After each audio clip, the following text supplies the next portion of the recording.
Can we walk this road together? I can't travel it alone. I need someone beside me to help me find my way back home. Hello, this is Dan Princeton, Executive Director of the Wasma Center for Human Rights in Boise with Adam Thompson. Hey there. Welcome to Voices of Idaho. Today we're talking with Idaho educator and legislator John McCrostie. Welcome, John. Thank you so much for having me. So much of our discussion at the center revolves around the idea that there is a pattern to injustice, that there is a starting point, and that it begins to devolve within a community. We reference, of course, the spiral of injustice. Is there a particular level in the spiral or the concept of a whole that you'd like to talk about today? You know, what I'd like to share today is a quick story of my experience with discrimination, and in particular, discrimination in the workplace that I've experienced, unfortunately, and I just feel like it's an example of what is really taking place in our community. This was a number of years ago, and I was applying for a teaching job at a local school. And while we were going through that process, the interview seemed to be going along really well, and it seemed like I was well qualified for this job and seemed to be standing head and shoulders above the other applicants. And so as we were leaving from the principal's office to walk over to the room where I would be teaching, the principal asked just a very offhanded comment about if I was married. Well, at that point in time, marriage equality wasn't the law of the land, and so I was not married, but I had a partner, a same-sex partner, and so I told him, no, that I'm partnered.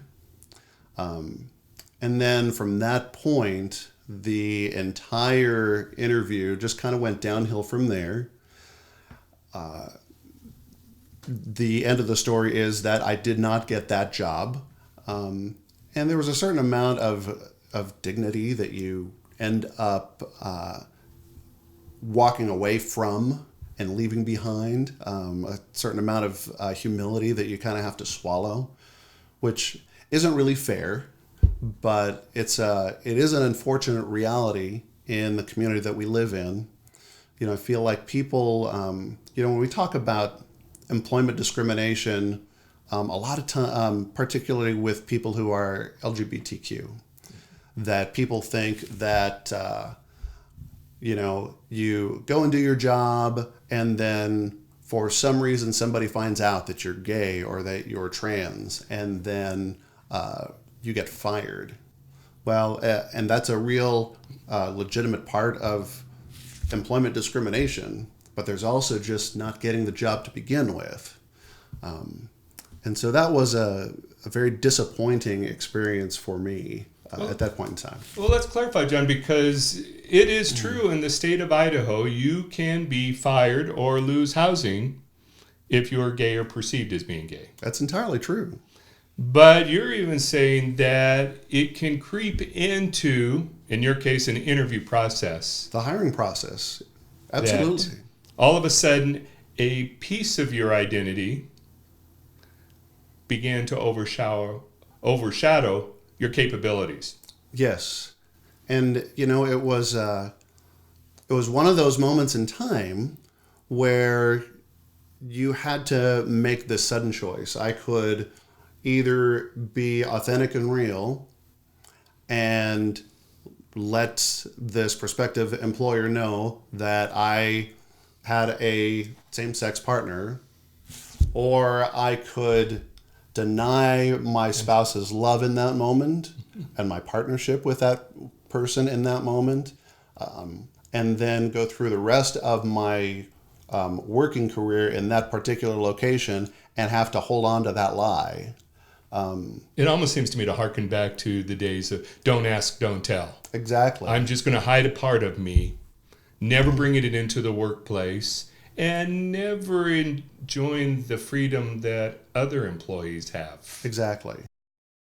This is Shelby Simpson's freedom of thought. To not live in fear because of the past generation's courage, not of our own, in this country alone. The minute we leave our mother's womb, we are free. We may think, believe, and love freely from that point forward. It is shrugged and unappreciated. Approximately 4,200 religions.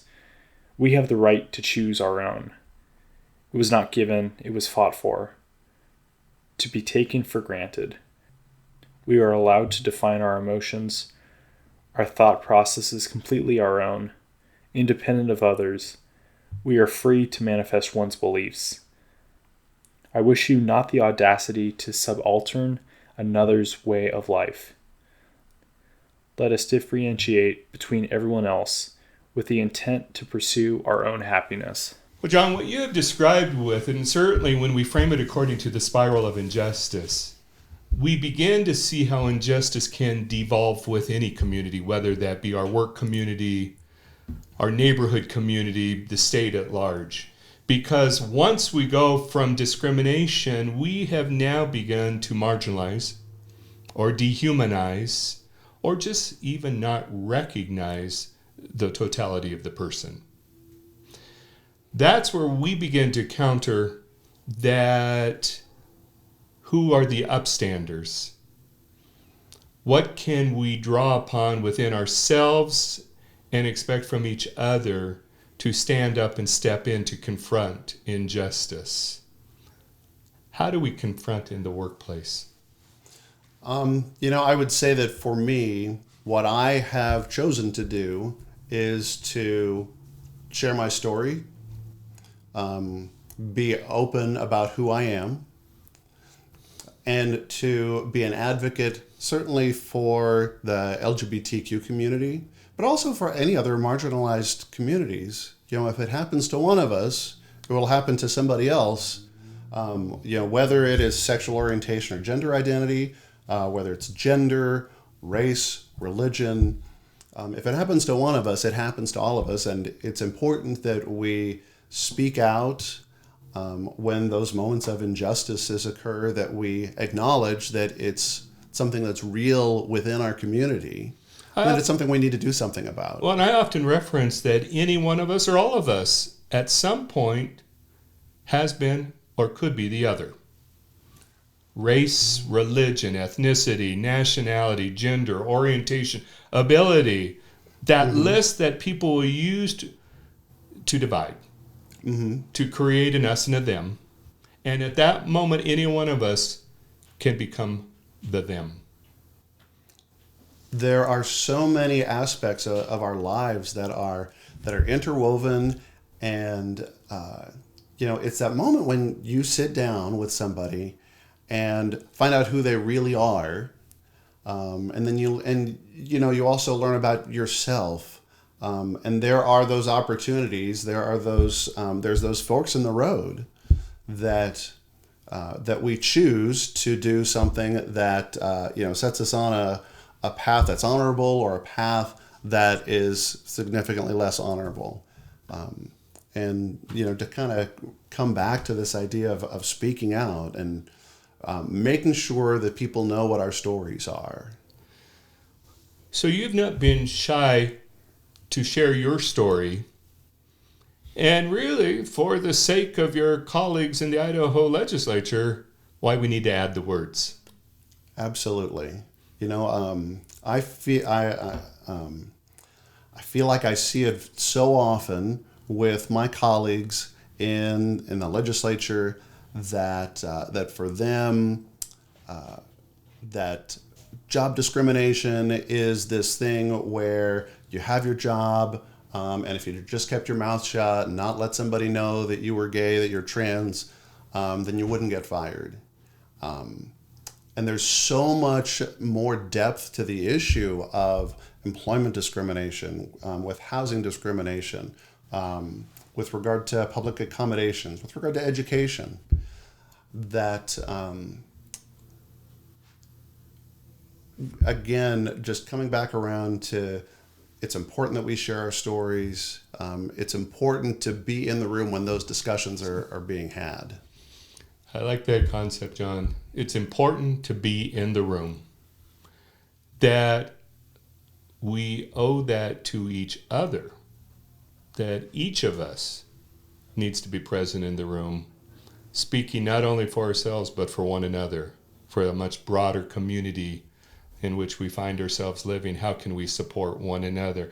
Is there a particular, when you step into the Idaho Anne Frank Human Rights Memorial, is there a particular quote that speaks to you or helps to really encapsulate what is the message?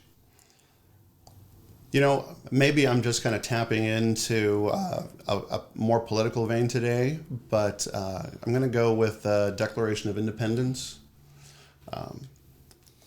where it states, "We hold these truths to be self-evident, that all men, all people, are created equal, that they are endowed by their Creator with certain inalienable rights, that among them are life, liberty, and the pursuit of happiness." It really is such a simple concept. It really is. Now, if we could only uphold it and recognize, don't we all deserve it? We will. That's why we will continue to echo, not in my town, not in my state. Idaho is too great for hate. With you right here beside me, we'll find our home with peace again.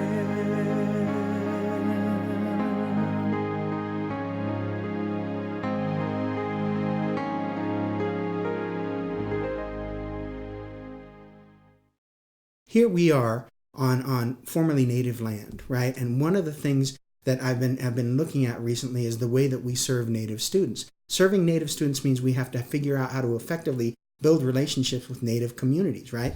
Well, education has a broken relationship with native communities in the West because of what we did in what were known as Indian schools, right? And those schools were meant to indoctrinate and exterminate. And language was a big part of that, right? How things were framed.